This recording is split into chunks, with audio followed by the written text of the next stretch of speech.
All right, good afternoon.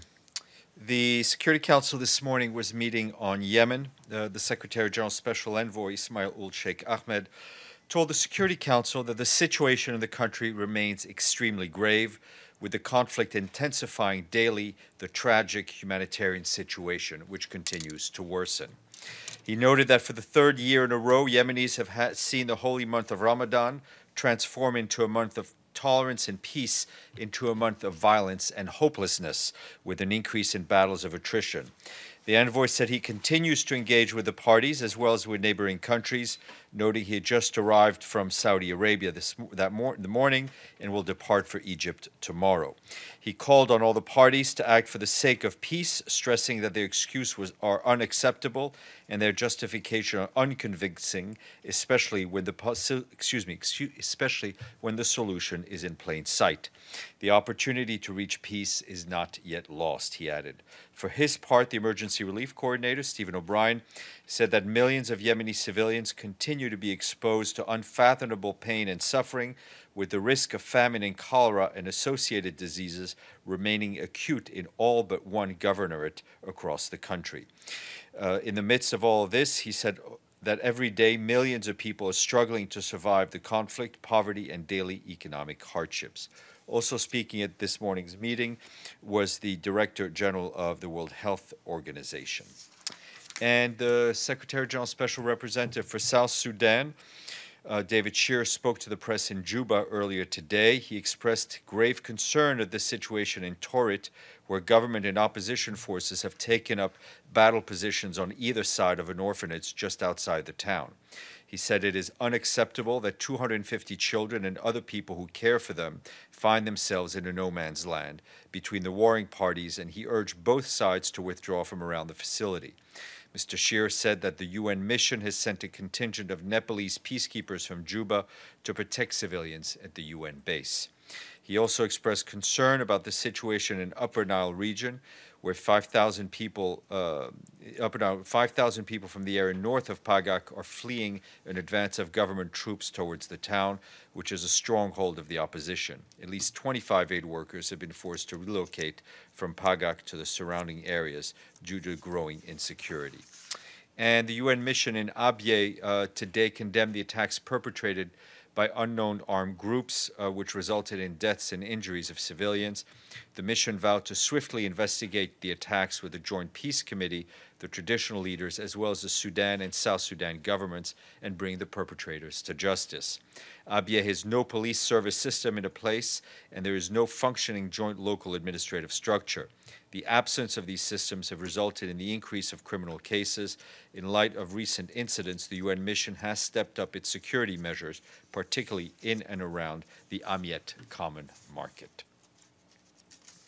And our colleagues from the UN mission in the Central African Republic report that the situation in Zemio in HAUT-MBOMOU prefecture remains tense. Yesterday, anti-Balaka combatants attacked Fulani civilians at a local hospital, which resulted in one child being killed. Peacekeepers are securing the area to protect civilians and prevent further attacks. Separately, the UN mission demanded that the Revolution and Justice armed group vacate Bang in Waham Pende prefecture following the group's attack on village on Monday. The attack resulted in the displacement of civilians who fled towards a UN temporary operating base in the area. The mission has deployed patrol to the site to deter further attacks. And the UN mission in the DRC reports that a joint investigation mission in Cameroon territory in the KASAI province discovered 38 potential mass graves in 4 different sites. As of today, the UN's Joint Humanitarian Office has identified 80 alleged mass graves in the KASAIs. The Human Rights Office and the UN mission reiterate their readiness to support DRC authorities to shed light on the crimes committed in the KASAIs and the fight against impunity. And turning to Iraq, our friends at the World Food Program warned today that although the battle for Iraq's Mosul has ended, damage to homes and infrastructure has left thousands of displaced families with nothing to return to and in continued need of emergency food assistance to survive. 9 months of violent conflict in Mosul have displaced nearly 1 million people from the city and surrounding areas to camps in northern Iraq. Since the start of the fighting, WFP reached 1.8 million people and has also been helping to prevent and treat malnutrition among children under the age of 5. And for her part, the Secretary General Special Representative of on Sexual Violence in Conflict, Pramila Patten, called for the safe and dignified return of women and girls from Daesh captivity. She also called for support for them in healing and reintegrating back into communities, as well as to address their human rights and protection needs. And WFP in Syria has also reached 2 new locations in the RAQQA governorate with food assistance using a newly opened land route, which has allowed access for the first time in 3 years to Mansoura and other areas in rural RAQQA province. This new access allows WFP to expand its regular food deliveries to RAQQA. WFP is now delivering food every month to nearly 200,000 people displaced in 8 hard-to-reach areas inside RAQQA, as well as other areas in neighboring governorates. And our colleagues at the World Health Organization and UNICEF have issued a new report which says that 3 in 10 people worldwide, with about 2.1 billion people, lack access to safe, readily available water at home.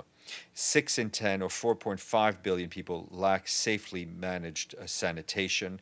Billions of people have gained access to basic drinking water and sanitation since 2000, but these services do not necessarily provide safe water and sanitation. Many homes, healthcare facilities, and schools also lack soap and water for hand washing. As a result, every year, 361,000 children under 5 die due to diarrhea. Poor sanitation and contaminated water are also linked to transmission of diseases such as cholera, dysentery, hepatitis A, and typhoid. More information online.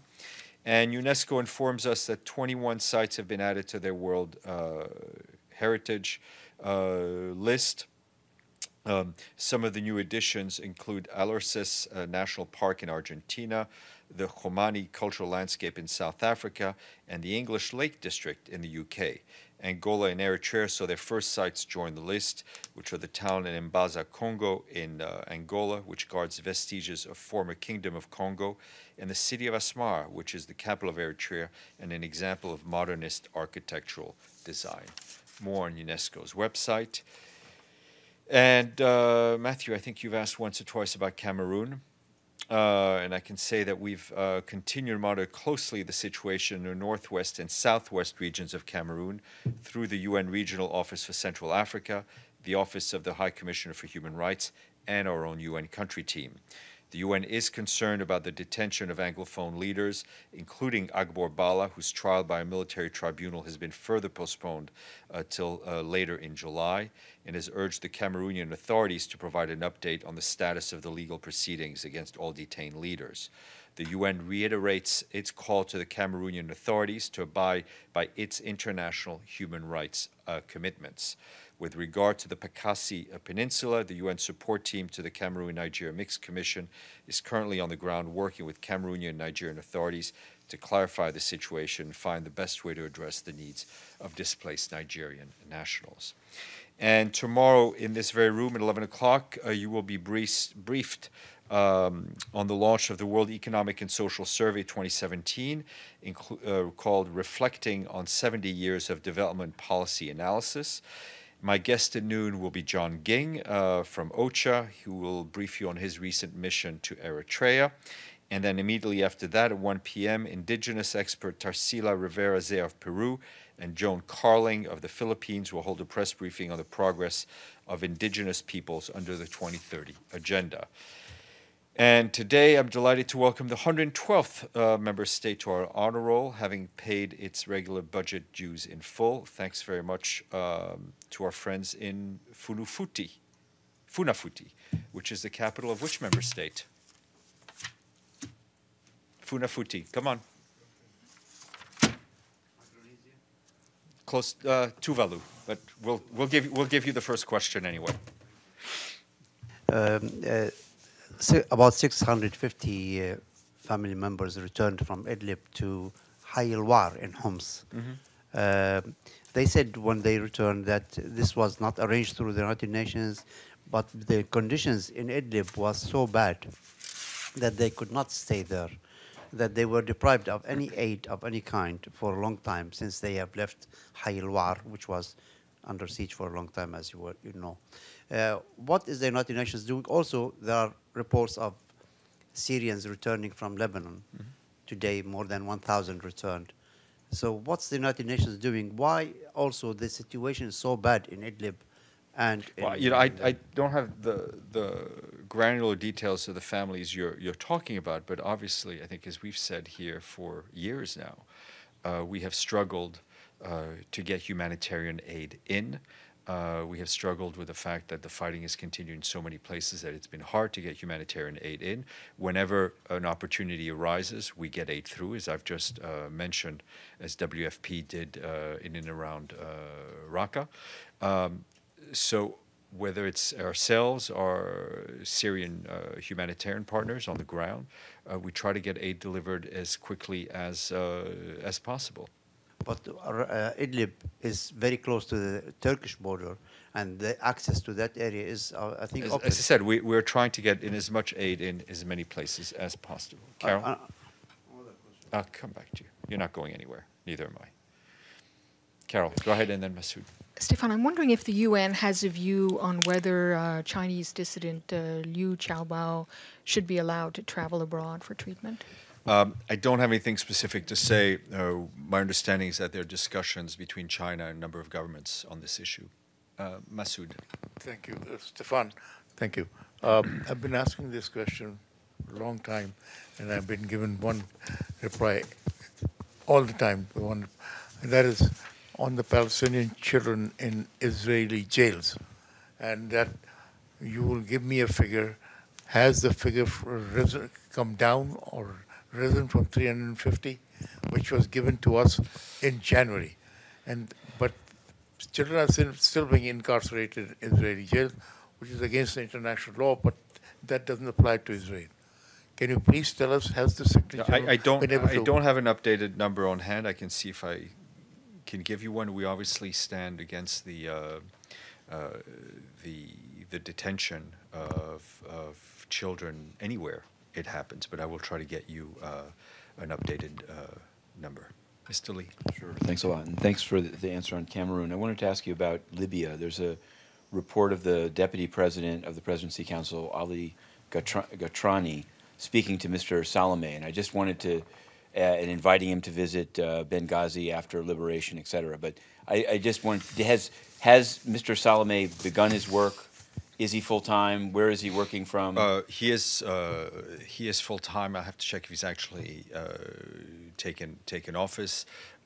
They will work, I think, mostly out of Tunis and go into other parts of Libya as needed. Okay, and the Libya report says that he's accepted the invitation. Is that? Can you confirm? Well, yeah. No, I'm not able to confirm it. Obviously, you can imagine with the security conditions as they are, we would announce his trip to Libya once they've happened.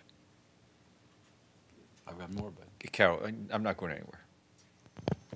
Stéphane, I had a request whether the Secretary General would come and talk to us after his meeting with the Security Council next week. We'd like to have an opportunity to ask questions. I would welcome for him to have that opportunity, and I will put that forward. Okay. And my question was about North Korea. Mm-hmm. The Secretary General, in his statement last week, talked about the importance of maintaining the unity of the Security Council in addressing North Korea. Now, do we understand that to mean that there should be no vetoes of resolution, or that there should not be a situation where a resolution might be presented where it would be an opportunity for a veto? What can you say about that? It's no secret, at least from what we read in the press, that there are negotiations going on regarding a resolution on the DPRK. I think, as a rule, is in any matter of conflict that we are seeing around the world, or a potential conflict, whether it's tense situations like North Korea or Syria, the Secretary General would always like to see unity of views in the Council, unity of purpose, to also help us in terms of the guidance we get from the Security Council. That being said, members of the Security Council are masters of their action, and they will do what they feel in their best interest. But we have always called for unity of the Security Council, especially on these critical issues. Nizar, and then. Yeah, yesterday Saudi Arabia executed 3 or 4 lads from Al-Qatif area. They were accused only of protesting against the kingdom. What does the United Nations, how does the United Nations view that? And why Human Rights Watch has not issued any statement with this You can check with our human rights colleagues. I mean, our position on the use of the death penalty remains unchanged. Yes. Stéphane, I have 2 questions. The first one is the U.S. Secretary of State is going to Riyadh in order to try to resolve the standoff between Qatar and the 4 blockade countries that are blocking and this about this Gulf crisis, which the U.S. described as a major issue. I wonder if the Secretary General has been approached to have a mediating role to be part of these talks, and is he willing to be part of any future talk to resolve the issue? Look, as a matter of principle, in any situation, the Secretary General, the UN, is always available for people's good officers as long as all sides agree. For this current situation, I think the Secretary General has made it clear that he is very supportive of regional mediation efforts, especially the Kuwaiti efforts, and we continue to support those efforts. And my second question is about Iraq. Amnesty International issued a report that says Iraqi forces and their U.S.-led allies in the battle for liberating Mosul have committed violation of international humanitarian laws that could amount to war crimes. What is your comments about? I would refer you back to what the High Commissioner for Human Rights just said yesterday, which is exactly to express his concern and also encourage the Iraqi authorities and their allies in the way forward to make sure that everyone's human rights is respected as they rebuild Mosul physically and emotionally. So you've been very patient. Can I just have one follow-up on that? Do you have any number of the total number of civilians that has been killed in the battle for Mosul? I do not have those numbers. We can ask Liz Grande. I think she'll be here on Friday if she has those numbers. Okay, thank you. Sir. My name is Yassine Najjar. I'm Syrian. Al Madar News, registered in the UN. The question is, the refugees in Lebanon or Turkey or Jordan, those days, if they come back to Syria, you think they are safe? If they stay there, not later on, they catch him, they put him in a jail, they start doing like this. A lot of people ask me that question, can we go back to Syria? Where do they get protection from? I think it is refugees. People should go home when they feel it is safe. The situation in Syria varies from place to place. What's the guarantee in this? Safe. It is up to the UN. We get involved with this. It is up to the authorities to ensure that everyone's rights are respected. Masuji. Stéphane, on this situation in Yemen, which is getting bad to worse, as was stated in the Security Council briefing by the United Nations. Has the Secretary General been able to talk to the Saudi coalition about easing up on their attacks and whatever that, doing in Yemen, and that has created this crisis? I mean, there's a cholera crisis. I think this is a message the Secretary General passed on to the coalition when he was in Saudi Arabia a few months ago, and it's a message that we're passing on to all the parties to ensure that civilians are protected and that we see an end to the violence. But have you spoken to anybody recently? I think this is a message that has been passed on through various channels to many parties. Mr. Lee. To be sure, I want to ask you about Zambia, Cyprus, and the Englapsang case. In Zambia, I know that you'd said a few days ago that it wasn't, you'd used a term other than state of emergency. And now I wanted to ask you, now that the Parliament has formalized and extended this, whatever you want to call it, for 3 months, and the government has also said they're going to use Interpol to try to get people in the diaspora returned for prosecution for what they've said, is the UN getting involved? What's the UN's view of this new development? I think we obviously continue to follow those developments closely, and I think we continue to believe that the tensions and existing differences in the country should better addressed through constructive, inclusive dialogue for all the stakeholders in the political spectrum. Since, I mean, I don't know if you'll comment on Interpol, but there have been increasing complaints by people that states are using it basically to go after political opponents, not criminals. Interpol is a member state organization that is not part of the UN system. I think you'd have to ask that leadership for a reaction. And on Cyprus, beyond, I'd asked you yesterday if there's any view of the beginning of gas moves by the end of the week, but also, I forgot, I mean, I wanted to ask you this. The president of Cyprus has set 3 conditions, he says, for any resumption of talks, including like time-bound agreement for the removal of all troops, various things that it seems like were clearly not agreed in Switzerland. What's the Secretary General's thinking at this point of a continued UN role in the talks and of these gas moves this week? You know, it's clear that the positions of the various parties in Montana were still, the difference was wide enough that the conference had to be closed. The Secretary General said it himself. The UN remains willing and available and at the disposal of the parties, willing to come to an agreement, and our facilitating role stands. Mr. Abyei will be here, I believe, before the end of the month. He will be briefing the Security Council, and we'll obviously we have to think about the next steps, and the parties also. I think it's a time of reflection for all the parties. By then, ENI and Total will be in action on this gas issue. I don't have any particular comment on that, except to say that obviously we would want to see we would not want to see any incidents, and we're obviously concerned about the ongoing tensions in that area. Yes, sir. We want to know what's going on in Yemen right now. They have disease. You hear about that? What's going on in Yemen? Like, over 1,500 people die, and the disease getting bigger and bigger in the cholera, you know what I'm saying? And what's the Secretary General do about that? Well, I mean, I don't know if you paid attention, but we just had a big open meeting on Yemen in the Security Council. His special envoy, Mr. Ismail Sheikh Ahmed, the head of the humanitarian office, Stephen O'Brien, briefed in detail on the political track. We're continuing to try to get to the parties to the table.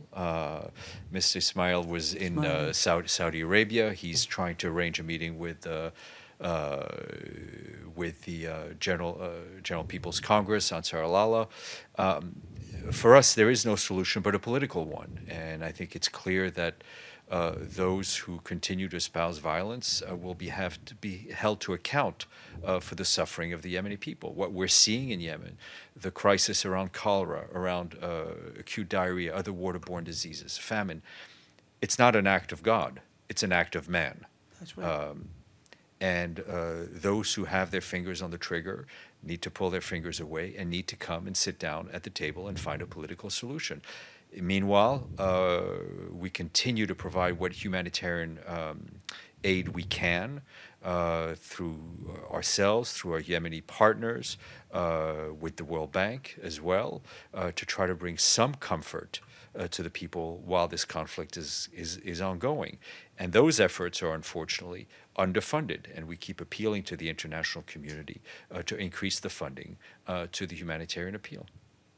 Mr. Lee. Sure, thanks a lot. I wanted to ask you about this ongoing Aung Lap Seng/John Ash case. My first question is, having gone down there yesterday and seen the proceedings, you said the UN is monitoring it. Does the UN have anyone watching the trial? I know the U.S. mission to the UN does. But it's not for me to say. Can you say at all about any UN participation upcoming in the trial? Because I did hear about that as well. I think that will be clear as it becomes clear. My question was this: one of the things that came out yesterday was the apparent use of UN premises to sell positions for $600,000, Consul General. And I wanted to ask you, although it's often to sell what? Sell positions, jobs for cash, and although it's often said that this is somehow not a UN case, would it be illegal? Would the UN view it as permissible and appropriate for a president of the General Assembly to accept cash money to sell positions? Look, the case is ongoing. It is clear that as a matter of principle, we stand against corruption and exchanging of money for positions. That's a position of principle. I'm not in the courtroom every day. I don't get an update on what's going on. I'm not going to comment on the details Does of someone the here case. get that such an update? I'm not at liberty to tell you. Yes, sir. Yeah, Mr. Wilczek, Ahmed mentioned an attack on a UAE vessel near Bab el-Mandab, and he did not mention whether that ship was civilian, cargo ship, or military. Yeah. According to reports earlier, it was a military target. However, he said that this was an impediment to maritime free movement in the region. Why this ambiguity, not mentioning whether it's a civilian ship or a military ship? I think you'd have to ask him, but obviously there is a clear vessels have a freedom of movement in international waters. But in that's a conflict zone near Makkah. I don't have any more details to share with you. Yes. On the situation in occupied Israeli territory of Gaza, and there's a report that situation is going bad to worse, or the humanitarian condition, hunger and so forth. Has anybody from the Secretary General's office or United Nations been able to persuade the Israelis to ease the so-called blockades and so forth that they I think we've outlined our position very clearly in the report that was issued yesterday. We've in the past been very clear on the need for the Palestinian Authority and the Israelis to allow for greater electricity to flow into Gaza, and for all others to ensure that there is aid that is needed. I mean, I think the report speaks for itself and paints a very dire situation. But has there been any? Can you? I think the UN's position has been made very clear by our colleagues our UN colleagues in Jerusalem to the Israeli authorities as well as to the Palestinian Authority. Yes, thanks a lot. I wanted to ask about Sudan. I'd asked you yesterday. Now, I'm sure you've seen that the U.S. has decided to extend the decision to remove the sanctions. Now, I looked at the UN country team's website, and I didn't find any contact information at all. It said... No, well, I'm happy to Are they going to put out another statement? I don't know. You'd have to reach out to them. Okay. Right, but don't they represent the UN? Thanks, Stéphane. They do, but I don't micromanage everybody. I try to micromanage a lot of people, but I can't do it for everybody. On the activities of Jim, after getting this report from OPCW fact-finding mission, do they plan actually to go into Syria? Do you know that? I think you'd have to check with them. I think they're meeting the Secretary General later today. I think the Secretary General greatly appreciates their work and all the effort that Mr. Moulet and his team have been putting in. Thank you.